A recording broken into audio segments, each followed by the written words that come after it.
दोस्तों, आदिम जाति कल्याण विभाग द्वारा जो आवास छात्रवृत्ति के फॉर्म डलते हैं, वो फॉर्म डलना आपके स्टार्ट हो चुके हैं। जैसे नया फॉर्म डालना हो या फिर आपके फॉर्म का रिन्यूअल हो, फॉर्म डलना चालू हो चुके हैं। तो आज हम इस वीडियो में यही बताएंगे कि आवास छात्रवृत्ति का फॉर्म आप कैसे रिन्यूअल कर सकते हैं।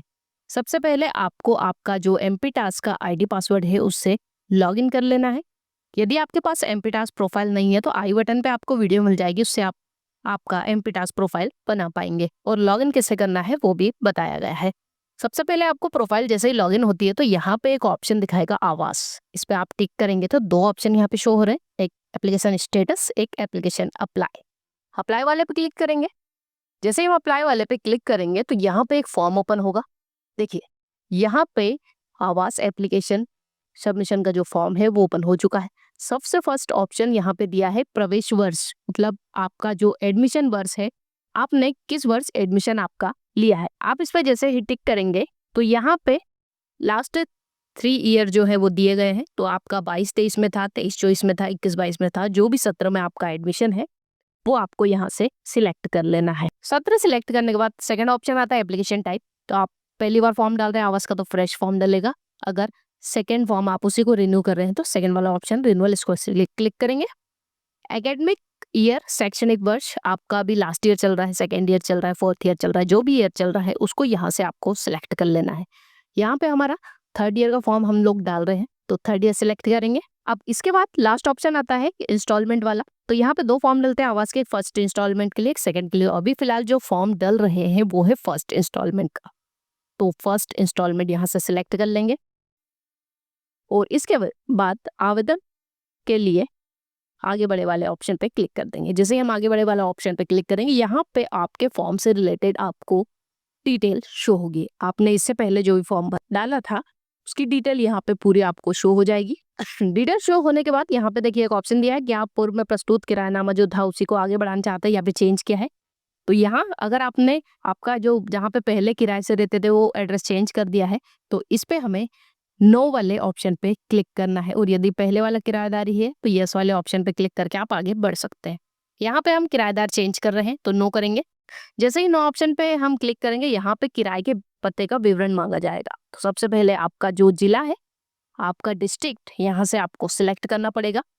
डिस्ट्रिक्ट सिलेक्ट करने के बाद एरिया सिलेक्ट होगा, आप ग्रामीण क्षेत्र से है, शहरी क्षेत्र से है। मकान मालिक का नाम डलेगा। इसके बाद मकान नंबर क्या है आपका, गली नंबर, गली का नाम क्या है आपका वो डलेगा, वार्ड संख्या डलेगी, और किराया आपका कब से स्टार्ट हुआ है वो यहाँ पे डिटेल डलेगी। मासिक किराया आपका कितना है वो यहाँ पे आपको डालना है। और आपका जो रेंट एग्रीमेंट है या फिर हॉस्टल में है तो हॉस्टल की रसीद यहाँ पर अपलोड करनी रहेगी। ये सारी डिटेल आपको फिल कर देनी है। डिटेल बिल्कुल सही फिल करनी है, कोई भी गड़बड़ नहीं होनी चाहिए। जैसे आप इसे आगे बढ़ाएंगे तो यहाँ पे देखिए दिया गया है कि आपके रेंट एग्रीमेंट पे जो भी डेट वगैरह दी हो वो बिल्कुल सही डालनी है। तो इसको हम ओके कर लेते हैं। इसके बाद नीचे एक ऑप्शन दिया है, उसमें सहमत हूँ वाले पे आपको चेक बॉक्स पे क्लिक करना है और फॉर्म को आपका सुरक्षित करे वाले ऑप्शन पर क्लिक कर देना है। जैसे ही हम सुरक्षित करे वाले ऑप्शन पे क्लिक करेंगे, यहाँ पे आपके फॉर्म का एक प्रीव्यू दिखाई देगा। यहाँ पे हमने डिटेल हाइड कर दी है सिक्योरिटी रीजन के कारण। तो आप यहाँ पे आपका फॉर्म जो है वो क्रॉस चेक एक बार कर लीजिएगा। फॉर्म क्रॉस चेक करने के बाद नीचे जो चेक बॉक्स दिया है घोषणा नीचे जो चेक बॉक्स दिया है घोषणा पत्र का, उसको हमें चेक कर लेना है। तो उसको हम टिक करेंगे और आगे वाले ऑप्शन सबमिट वाला जो फाइनल ऑप्शन उस पर क्लिक कर देंगे। यहाँ पे पॉपअप आएगा कि आप आपका फॉर्म सबमिट करना चाहते हैं, तो यस वाला जो बटन है उस पर क्लिक कर देंगे। तो यहाँ पे हमारा आवास का जो ऑनलाइन फॉर्म था वो फिल हो चुका है। अब हम क्या करेंगे, हमारा फॉर्म फिल हुआ है या नहीं स्टेटस चेक करना है तो वापस आवास वाले ऑप्शन में जो सेकंड ऑप्शन दिख रहा था एप्लीकेशन स्टेटस का, इस पर क्लिक करेंगे। देखिए यहाँ पे कुछ फॉर्म आपको दिखाई देंगे। अभी जो आपने फॉर्म डाला है तो उसकी डेट आ जाएगी और यहाँ पे ब्लू कलर में एप्लीकेशन नंबर आपका शो हो जाएगा। आप जैसे ही ब्लू कलर वाले ऑप्शन पे क्लिक करेंगे, आपका जो एप्लीकेशन का फॉर्म है वो ओपन हो जाएगा।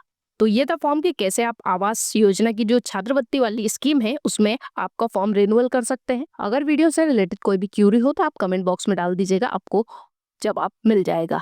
और यदि आपको देखना है कि फ्रेश फॉर्म कैसे डाला जाता है तो आपको कमेंट करना होगा हमारे कमेंट बॉक्स में फ्रेश, तो आपको मिल जाएगा अगला वीडियो आवास योजना छात्रवृत्ति का फ्रेश फॉर्म डालने का।